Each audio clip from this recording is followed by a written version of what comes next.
Assalamualaikum warahmatullahi wabarakatuh. Perkenalkan, nama saya Dr. Muhammad Rohadi Ramadan, SIP MSI, dosen pada program studi Ilmu Pemerintahan, Fakultas Ilmu Sosial dan Ilmu Politik Universitas Muhammadiyah Sideneng Rapang.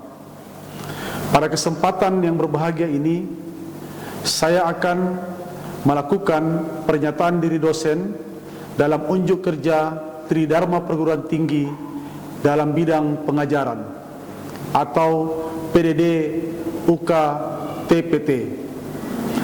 Adapun mata kuliah yang saya ampu adalah mata kuliah Hukum Tata Pemerintahan yang diprogramkan dan diajarkan pada semester 3 dengan bobot 3 SKS. Secara umum, mata kuliah Hukum Tata Pemerintahan memberikan pemahaman kepada mahasiswa terkait dengan asas-asas dan sumber-sumber hukum tata pemerintahan, teori dan konsep hukum tata pemerintahan di dalam penyelenggaraan pemerintahan.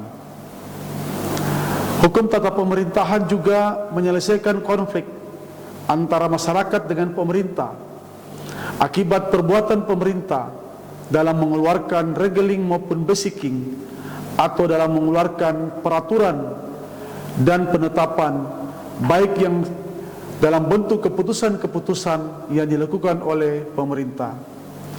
Hukum tata pemerintahan juga berkenaan dengan aktivitas penyelenggaraan negara yang dilakukan oleh eksekutif, dalam hal ini pemerintah, legislatif, dalam hal ini MPR, DPR, DPD, dan yudikatif, dalam hal ini Mahkamah Agung dan Mahkamah Konstitusi. Dalam penyelenggaraan negara ini, hukum tata pemerintahan ingin memperlihatkan apakah penyelenggara negara ini termasuk dalam pembagian kekuasaan atau pemisahan kekuasaan, separation of power atau distribution of power. Untuk memprogramkan mata kuliah ini, maka mahasiswa diharapkan telah lulus pada mata kuliah inti pemerintahan lainnya, seperti dasar-dasar ilmu pemerintahan dan manajemen pemerintahan. Adapun capaian pembelajaran yang ingin dicapai dalam mata kuliah ini adalah: 1. Mahasiswa mampu mengetahui dan memahami pengertian, konsep, teori, subjek dan objek hukum tata pemerintahan. Yang kedua, mahasiswa mampu menguasai sumber-sumber hukum dan asas-asas hukum tata pemerintahan. Yang ketiga, mahasiswa mampu menguasai legalitas pemerintahan dalam perbuatan pemerintahan terkait dengan keputusan pemerintah dalam tata usaha negara, baik dalam hukum publik maupun hukum privat. Yang keempat, mahasiswa mampu dan mengetahui serta memahami barang-barang milik pemerintah, pembagian urusan pemerintahan, dan perlindungan hukum di Indonesia, serta diskresi pemerintah dan pertanggungjawaban pemerintahan. Dan yang kelima, mahasiswa mampu dan menguasai materi sengketa hukum tata pemerintahan serta tantangan dan masa depan hukum tata pemerintahan. Dalam proses pengajaran saya menggunakan bahasa ajar berupa buku-buku dan artikel-artikel hasil penelitian. Untuk memperkaya pengajaran saya juga menggunakan referensi dari jurnal-jurnal yang terakreditasi. Sistem pembelajaran yang saya lakukan adalah menggabungkan antara metode pembelajaran luring dan metode pembelajaran daring. Adapun teknik atau metode pembelajaran yang saya lakukan adalah DIA, Delivery, Interaktif, dan Assessment. Adapun pada aspek ketiga ini, saya memberikan kesempatan kepada mahasiswa agar tercipta kemampuan kognitif mereka di dalam kelas. Pada aspek delivery, yang saya lakukan adalah menggunakan metode ceramah, presentasi, pembelajaran tatap muka maupun pembelajaran daring untuk memudahkan mahasiswa memahami pembelajaran dengan sebaik-baiknya. Aspek interaktif adalah interaksi mahasiswa sangat ditekankan melalui diskusi-diskusi kelompok serta tanya jawab yang dilakukan di dalam kelas. Oleh karena itu, keaktifan mahasiswa dan partisipasinya dalam kegiatan diskusi kelompok dan tanya jawab menjadi ukuran dalam penilaian, termasuk sharing pengalaman dan pengetahuan antar mahasiswa. Pada aspek asesmen dilakukan dengan pemberian tugas dan kuis serta ujian untuk menilai sejauh mana kualitas pemahaman mahasiswa terhadap pembelajaran yang saya berikan. Sistem penilaian dalam proses pembelajaran yang saya lakukan ditentukan pada beberapa aspek meliputi: 1. Kehadiran dan keaktifan. 2. Tugas mandiri dan kelompok. 3. Ujian semester. Dan yang keempat, ujian akhir semester. Parameter tersebut akan saya konversi berdasarkan aturan internal program studi yang telah disepakati mahasiswa pada saat kontrak perkuliahan. Adapun konversi nilai tersebut terdiri atas: 1. Kehadiran dan keaktifan senilai 25%, tugas mandiri dan kelompok senilai 25%, ujian tengah semester sebanyak 20%, ujian akhir semester sebanyak 30%. Selanjutnya, saya akan menampilkan video pembelajaran mata kuliah Hukum Tata Pemerintahan melalui metode luring. Adapun video yang saya maksud sebagai berikut.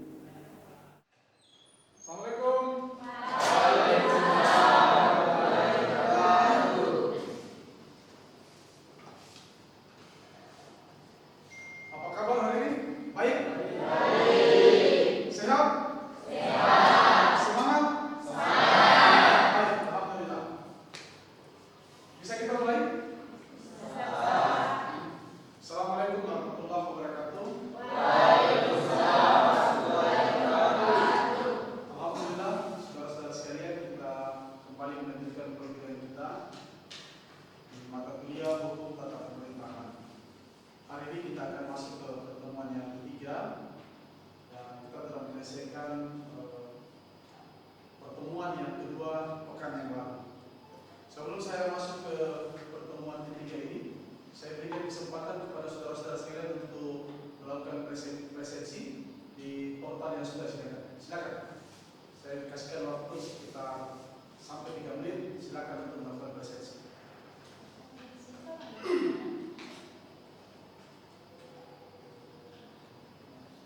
Selesai?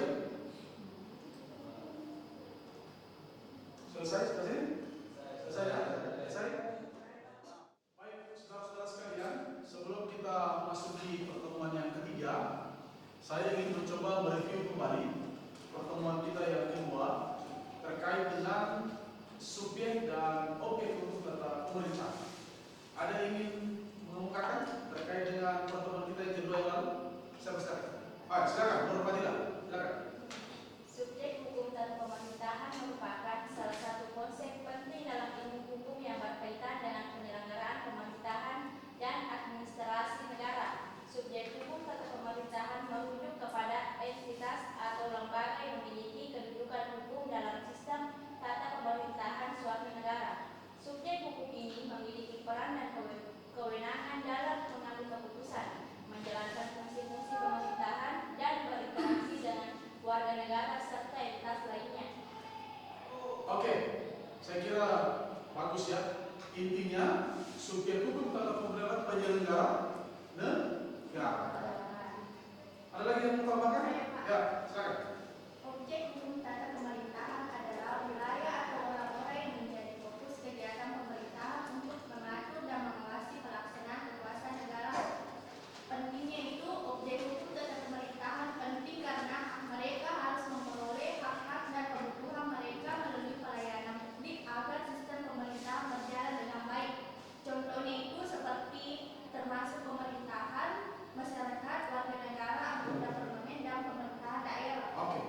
sekalian, ya.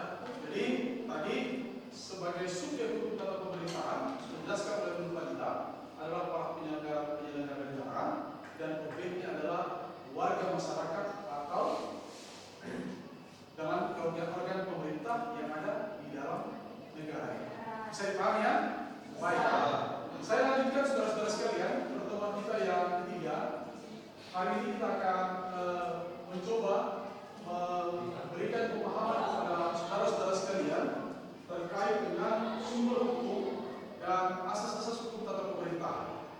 Nah, yang pertama saudara-saudara sekalian, kalau kita melihat sumber-sumber hukum tata pemerintahan, itu yang pertama dari undang-undang atau kumpulan peraturan perundang-undangan yang ada. Yang kedua, bisa juga sumbernya dari hierarki peraturan perundang-undangan. Kalau kita melihat hierarki peraturan perundang-undangan kita di Indonesia, itu dimulai dari Undang-Undang Dasar, kemudian Undang-Undang, TAP MPR, peraturan pemerintah pengganti undang-undang, peraturan pemerintah, dan yang terakhir adalah peraturan daerah, baik provinsi maupun kabupaten. Nah, kemudian saudara-saudara sekalian, asas-asas hukum tata pemerintahan itu, ya kalau kita mengenal asas, itu artinya itu yang mendasari hukum tata pemerintahan. Nah, yang pertama, kalau kita lihat asas tata pemerintahan adalah asas ketertiban umum. Artinya, hukum tata pemerintahan itu harus bisa menciptakan ketertiban dan ketentraman umum. Tidak boleh hukum pemerintahan itu justru menimbulkan kerawanan, menimbulkan perpecahan. Nah, kehadiran hukum tata pemerintahan diharapkan memberikan ketentraman dan ketertiban. Yang kedua adalah kepastian hukum. Tidak bisa tidak. Ketika terjadi sengketa antara masyarakat dengan negara, maka hukum tata pemerintahan harus hadir untuk memberikan kepastian hukum. Yang ketiga, saudara-saudara sekalian, ini aspek keadilan. Hukum tata pemerintahan ini juga harus memberikan keadilan kepada masyarakat. Dan yang terakhir, hukum tata pemerintahan harus bisa memberikan kemanfaatan. Kenapa? Ketika masyarakat merasa terganggu dengan sebuah keputusan atau sebuah peraturan yang dikeluarkan oleh pemerintah, maka hukum tata pemerintahan harus memberikan kemanfaatan terhadap masyarakat, terlebih kepada penyelenggara negara. Kemudian saudara-saudara sekalian, hukum tata pemerintahan ini, kalau kita lihat ya, dalam praktek hukumnya, yang pertama tentu dijadikan sebagai dasar atau pedoman bagi pemerintah di dalam mengambil keputusan atau di dalam mengeluarkan peraturan-peraturan perundang-undangan. Ya, kalau di level pusat ada peraturan pemerintah, kalau di level kabupaten, kota dan provinsi ada peraturan daerah, provinsi dan kabupaten kota. Yang kedua tentu kehadiran hukum tata pemerintahan itu bisa membantu untuk mengatasi persoalan-persoalan yang ada. Contoh misalnya, bagaimana memberikan kepastian kepada masyarakat terkait dengan identitas. Nah, maka hukum tata pemerintahan harus hadir untuk memberikan regulasi bahwa identitas itu merupakan kebutuhan dasar bagi masyarakat. Yang ketiga tentu kita berharap bahwa pemerintah, khususnya penyelenggara negara, akan berhati-hati ketika mengeluarkan keputusan atau membuat peraturan, karena ada regulasi yang mengatur, ada yang menjembatani antara masyarakat dengan pemerintah. Bisa dipahami? Ya. Baik, kalau begitu mungkin ada hal yang ingin ditanyakan atau dikomunikasikan, saya persilakan. Ya, silakan. Bagaimana hubungan hukum tata pemerintahan dengan omnibus law? Oh, ya. Saya kira ini pertanyaan yang bagus. Belakangan ini kita semacam viral terkait dengan omnibus law. Omnibus law.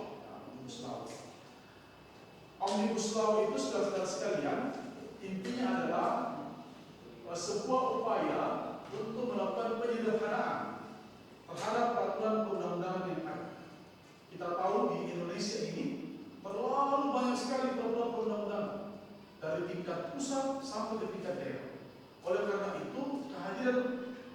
Omnibus Law ini bagaimana agar peraturan perundang-undangan itu bisa sederhana, tetapi menyangkut atau melingkupi seluruh persoalan yang ada. Nah, oleh karena itu, saudara-saudara sekalian, hubungan antara hukum tata pemerintahan dengan Omnibus Law diharapkan peraturan-peraturan daerah yang ada di pemerintah provinsi, kabupaten dan kota itu, yang sebanyak sekali itu, sedapat mungkin itu bisa disederhanakan menjadi satu peraturan saja, tapi dia bersifat general, mengatur keseluruhan. Ya, bisa dipahami? Nah, seperti itu kira-kira. Masih ada yang lain yang ingin bertanya? Ya, silakan. Silakan. Bagaimana hubungan asas hukum positif dengan asas HPP? Bagaimana hubungan asas hukum positif dengan asas HPP? Ya, tadi kita sudah melihat ya, bagaimana asas-asas hukum tata pemerintahan. Tapi kalau kita melihat asas hukum secara umum, khususnya hukum positif, itu ada 3. Yang pertama asas keadilan, yang kedua asas kepastian, dan yang ketiga adalah kemanfaatan. Nah, kalau kita melihat asas-asas dalam hukum tata pemerintahan juga mengandung ketiga hal itu. Di hukum positif ini 3 hal yang menjadi utama: kepastian hukum, kemanfaatan hukum, dan keadilan. Hukum tata pemerintahan juga mengandung seperti itu.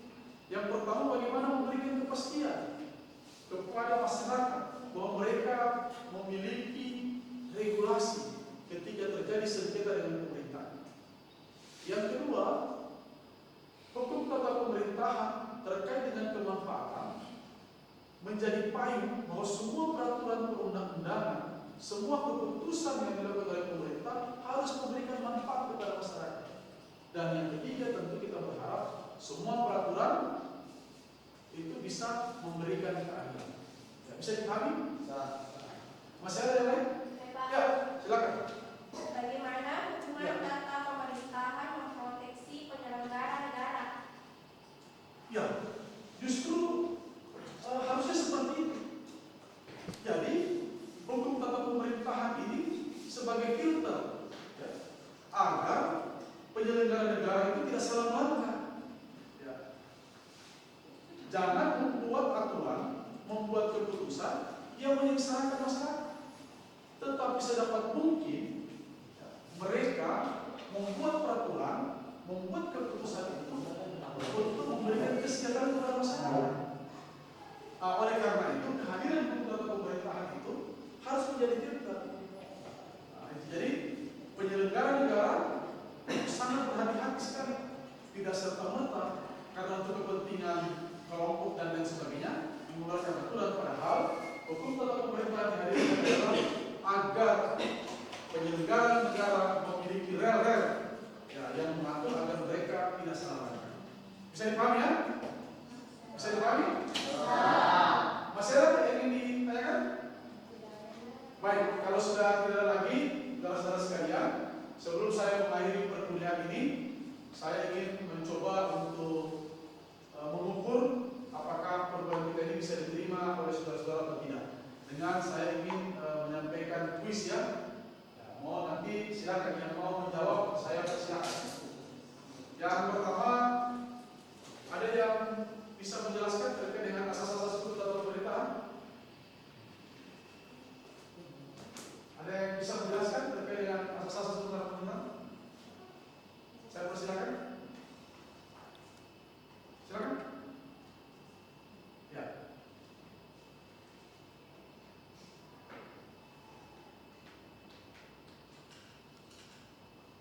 Ada berapa asas hukum tata pemerintahan? Ada 4. Apa-apa saja? Yang pertama, ketertiban. Yang kedua, yang ketiga, dan yang keempat. Oke. Baik, saudara-saudara sekalian, sebelum saya mengakhiri perkuliahan saya, mungkin ada yang ingin saya tanyakan nanti dalam bentuk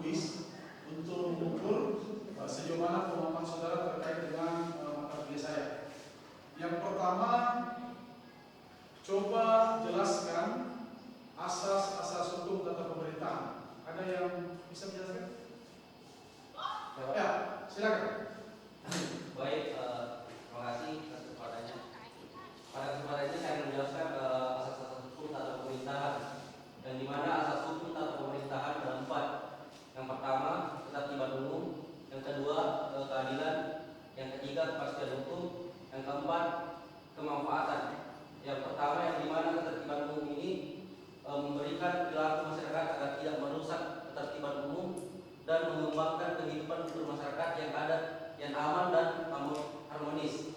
Yang kedua, yang dimana keadilan hukum ini memberikan perilaku pengakuan yang sama kepada semua orang. Yang ketiga, dimana kepastian hukum, setiap orang berhak mengetahui, memahami hukum yang berlaku. Yang keempat, kemanfaatan, yang dimana kepastian hukum ini dan asas hukum ini memberikan kemanfaatan yang berfungsi untuk kepentingan dan kemanfaatan bersama. Baik, saya kira jelas ya, bagus sekali. Dengan begitu sebenarnya saya sudah bisa mengukur bahwa pertemuan kita hari ini betul-betul saudara bisa pahami. Terbukti tadi saya bertanya dan ternyata saudara-saudara bisa memberikan penjelasan terkait dengan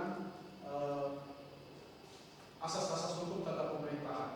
Nah, saudara-saudara sekalian, kalau kita lihat hukum tata pemerintahan sebagai bagian dari konstitusi negara, itu ada beberapa hal saudara-saudara sekalian.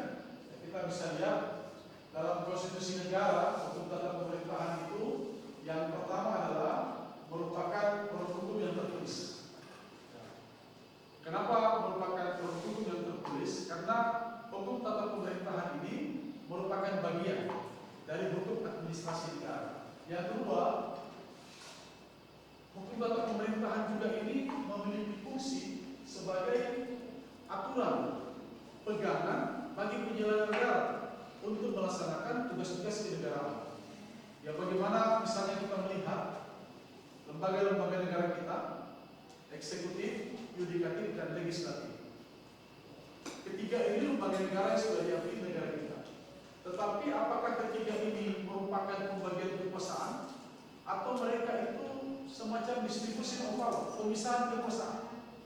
Nah, di hukum tata pemerintahan menjelaskan bahwa ketiga lembaga ini harus memiliki sinergi.